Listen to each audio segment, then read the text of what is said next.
दर्शक हैं आप सभी को नमस्कार। और आज जैसा कि आप जानते हैं कि आज जेसीएम की जो स्टाफ साइड है, जॉइंट कंसल्टेटिव मशीनरी, उसकी डीओपीटी के अधिकारियों के साथ आज बैठक है।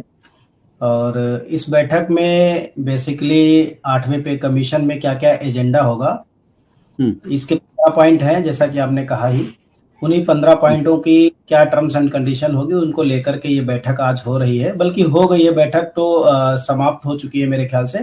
और उसके बाद क्या होता है कि जो इसमें घटक दल हैं, जो सेंट्रल गवर्नमेंट एम्प्लॉइज के जो घटक दल है, या जिसको हम स्टाफ साइड के जो घटक दल कहते हैं, वो भी अपनी बैठक कर रहे हैं, अपने-अपने कन्फेडरेशन फेडरेशन के अधिकारियों के साथ अपनी बैठक कर रहे हैं। और उस बैठक के बाद स्टाफ साइड की तरफ से कुछ निकल करके आएगा कि क्या-क्या शर्तें सरकार के द्वारा रखी गई हैं और कैसे कमेटी बनेगी, कैसे कमीशन बनेगा, कैसे काम करेगा। कमीशन के फॉर्मली गठन से पहले की प्रक्रिया है एक तरीके से। अभी कमीशन गठित हो जाएगा, फिर कमीशन काम करना शुरू करेगा। तो कमीशन कैसे काम करेगा, उसकी एक तरीके से शर्तें होंगी, उसकी एक तरीके से रेफरेंस होंगे कि किन किन मुद्दों पे बात करेगा। स्टाफ साइड अपनी तरफ से कुछ चीजों को रखता है कि मतलब ये चीज है, पॉइंट है हमारे, इन पर कमीशन बैठक करेगा। बैठक किसके साथ करेगा, किन रिप्रेजेंटेटिव्स की वो सजेशंस को लेगा, उनकी संस्थितियों को सुनेगा, देखेगा, किन के साथ बैठक करेगा, ये सारी चीजें तय होती हैं। टाइम तय होता है कि टाइम कितना लगेगा, और मतलब किन इस वेतन आयोग के लिए एजेंडा कौन कौन से हैं। अभी तो खैर 15 एजेंडा, उनमें एक डीआर वाला भी एजेंडा शामिल है, जो पिछले 18 महीने का, जिसको आप कहते हैं डीए लंबित है, डीआर लंबित है, वो कोरोना का, जी कोविड के दरमियान का।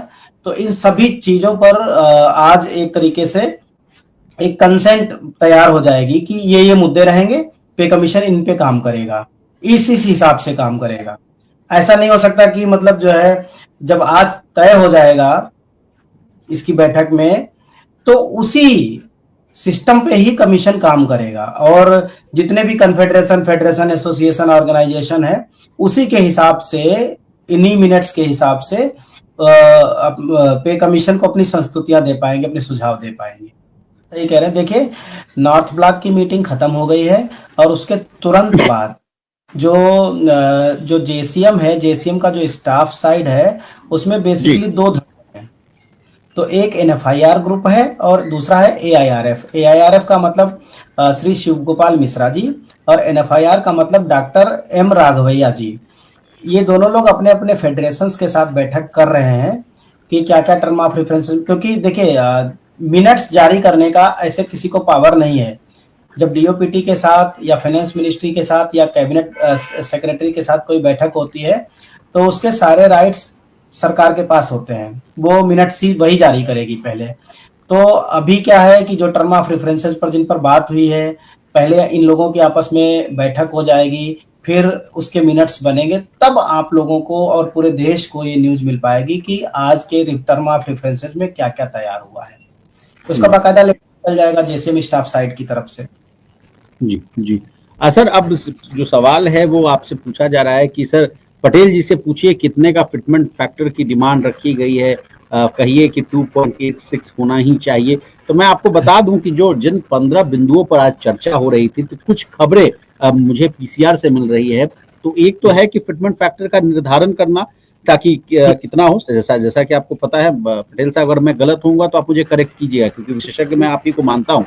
देखिए, 7वें वेतन आयोग में 2.57 था फिटमेंट फैक्टर, लेकिन अब कर्मचारियों की मांग है कि इसको 8वें वेतन आयोग में 2.89 से लेके 3.68 तक कर दिया जाए, बने इस बैंड के बीच में ही कुछ हमको मिले। शिव गोपाल मिश्रा साहब कह रहे हैं कि 2.89 हो, कुछ और अर्थशास्त्री कहिए या कोई और लोग कहिए, वो इसको कह रहे हैं कि 3 से ऊपर भी जाए तो कोई दिक्कत नहीं है। तो इन सब बातों पर हम लोग चर्चा करेंगे। तो चलिए एक एक पॉइंट पर हम लोग चर्चा करते हैं मंजीत बाबू। सबसे पहले जो बैठक में मुद्दों पर जो चर्चा हो रही है, फिटमेंट फैक्टर का निर्धारण, इसी से और कहानी को आगे लिए चलते हैं। मंजीत बाबू, क्या लग रहा है सर, फिटमेंट फैक्टर पर हम लोग शुरू से भी बने हुए हैं, सबसे पहले फिटमेंट फैक्टर और इस पर आप विस्तार से बताइए लोगों को। जी, जब 7वां पे कमीशन आया था विशाल जी, तो डॉक्टर एक्राइड वेलेस जी के हिसाब से, जो कि एक न्यूट्रिशनिस्ट हैं, तो उन्होंने ये पे मैट्रिक्स का फार्मूला सुझाया था। उसमें क्या है कि इंक्रीमेंट एकदम फिक्स होगा, पहले 3% निकाल करके देते थे, तो अपने आप कैलकुलेट करना पड़ता था। अब क्या जी है, वो पूरा चार्ट, पूरी टेबल बनी हुई है। तो जो नया पे कमीशन आएगा वो जी किसी पेमेंट फैक्टर से, जिसे हम मल्टीप्लिकेशन फैक्टर भी कई बार कहते हैं, उससे पुरानी वाली टेबल को रिप्लेस करेंगे। ऐसा नहीं है जैसे साथी लिख रहे हैं कि कितनी डिमांड की गई है आज फिटमेंट फैक्टर की। आज ये डिमांड नहीं होगी, अभी पे कमीशन ऑफिशियली नहीं बैठा है।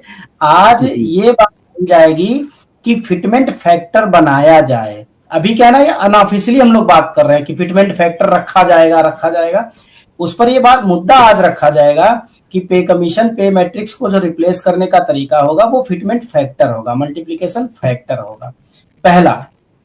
दूसरा, कौन सी टेबल का मतलब लेवल, कौन सी लेवल को मर्ज करने की जरूरत है, या कौन से लेवल में एक ही फिटमेंट फैक्टर चलेगा पूरी टेबल में, या अलग अलग बैंड में अलग अलग फिटमेंट फैक्टर चलेगा, या अलग अलग लेवल में अलग अलग फिटमेंट फैक्टर चलेगा। जो जी सेवेंथ पे कमीशन है उसकी जो पे मैट्रिक्स बनी है उसमें कोई एक फिटमेंट फैक्टर नहीं है। मैं कई बार इस बात को बोल चुका हूं। वहां पर 2.57 सबसे मिनिमम फिटमेंट फैक्टर है, और 2.92 सबसे बड़ा फिटमेंट फैक्टर है। मेरे ख्याल से अच्छा ये फैक्टर है वहां। तो किसी को 2.57 मिला है, हम लोगों को जो लेवल 6, 7, 8 था उसमें 2.62 का मिला था आई थिंक। ओके तो ओके में ओके अलग। तो आज सेवेंथ ये में आप कंसेप्ट, बोल रहे हैं ना मंजीत जी, सेवेंथ में बोल रहे हैं ना? ठीक है जी जी ठीक है जी। ठीक है। तो अगर वो आपके पास पे मैट्रिक्स होगी तो आप देख सकते हैं, या फिर जो जो कहे उस तो, दिन हम लोग चलाए थे ना।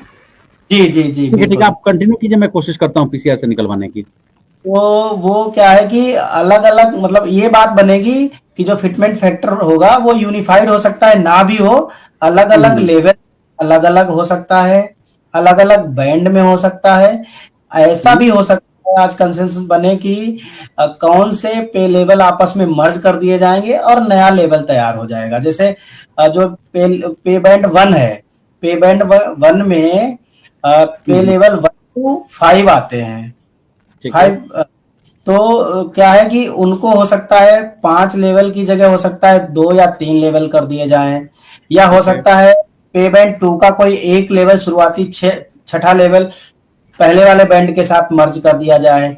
इन सब पर, ये सब टर्म ऑफ रेफरेंसेस में आज चर्चा होगी, मतलब हुई होगी चर्चा इस पर।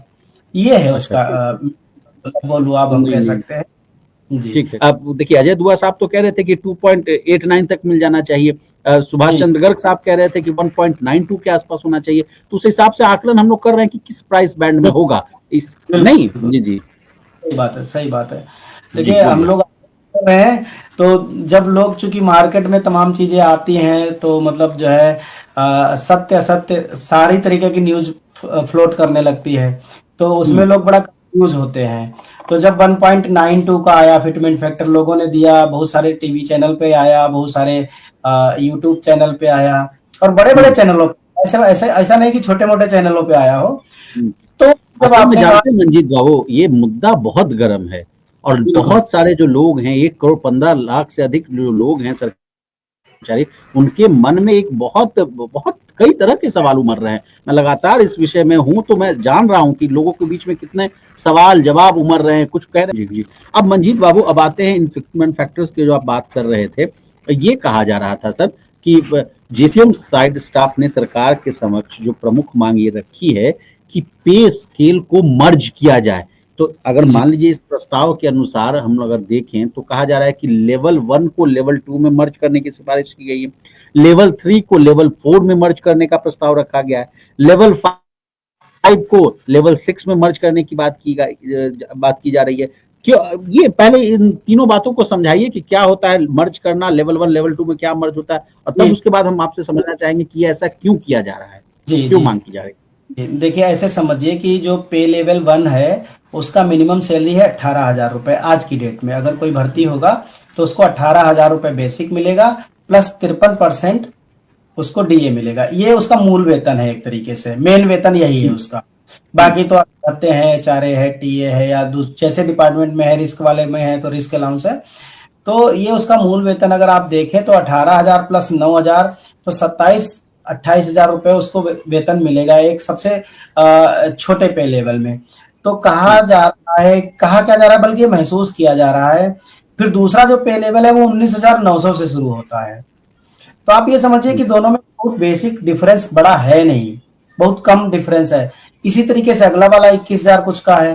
तो यहाँ पर ये महसूस किया जा रहा है कि पे लेवल 1 से लेकर के 5 तक बहुत सैलरी कम हो पाती है। तो इनको मर्ज करके कुछ लेवल कम कर दिया जाए ताकि लोगों की सैलरी स्ट्रक्चर और बेहतर हो जाएगा। मान लीजिए 18,000 वाला खत्म ही कर दिया, हाँ, मर्जिंग का मतलब ये खत्म हो गया, अब बचा ठीक है। 19,900। तो हाँ, मान लीजिए मल्टीप्लीकेशन फैक्टर 2.0 है, समझने के लिए मैं बोल रहा हूँ ताकि आसान हो जाए कैलकुलेशन। हाँ सर, ठीक तो है, जो ठीक है। 18,000 सीधा सीधा 2.0 आप से, हिसाब की बात कर रहे हैं सर कि 2 का अगर हिसाब कर लेते हैं। जी, तो 18,000 को अगर हम 2.0 से गुणा करते हैं तो 36,000 पहला वेतन बना। ठीक है। ठीक है, अब मान लीजिए 18,000 को हमने छोड़ ही दिया, तो इसका मतलब अब 36,000 नहीं बनेगा, अब जो भी बनेगा 36,000 से ज्यादा ही बनेगा। तो ओके। अगला है 19,900 या 20,000 मान लेते हैं मोटा मोटा। तो 20,000 से गुणा करेंगे तो वो 40,000 बन गया। तो मिनिमम सैलरी वहां पे 40,000 आ गई। तो जहां सबसे छोटे कर्मचारी को 36,000 मिलता, वहीं अब उसको 40,000 मिलेगा। तो इसलिए मर्ज करने की बात उठती है ताकि ये इतना ज्यादा मतलब जो है वैरायटी और इतना कैटेगराइजेशन ना हो पाए और लोगों को ढंग की मिले। तो हो सकता है कि 18 लेवल अभी तक है हमारे पास, इस पे कमीशन में 18 लेवल बचे ही ना, कम हो जाए, ये भी ओके। संभावना है। ओके। तो इस बार हम भी उम्मीद कर रहे हैं कि कुछ पे लेवल डेफिनेटली मर्ज होंगे। टीचिंग में भी है, देखिए लेवल मर्ज होने से सबको बेनिफिट होगा ऑलमोस्ट। ऐसा नहीं हो ठीक। सकता कि जो 19,900 वाले के साथ अगर कोई मर्ज हो गया तो 19,900 वाली बढ़ा करके फैक्टर तैयार किया जाता है। ऐसा नहीं कि वो उसी ठीक। बस मर्ज, क्योंकि उसको तो बेनिफिट ही नहीं हुआ, फिर पहले वाले को ठीक है। तो बेनिफिट हुआ, दूसरे वाले को नहीं हुआ। तो 19,900 वाला इसको भी इंक्रीमेंट दे करके या 2 इंक्रीमेंट दे करके तब फिटमेंट फैक्टर लगाया जाएगा।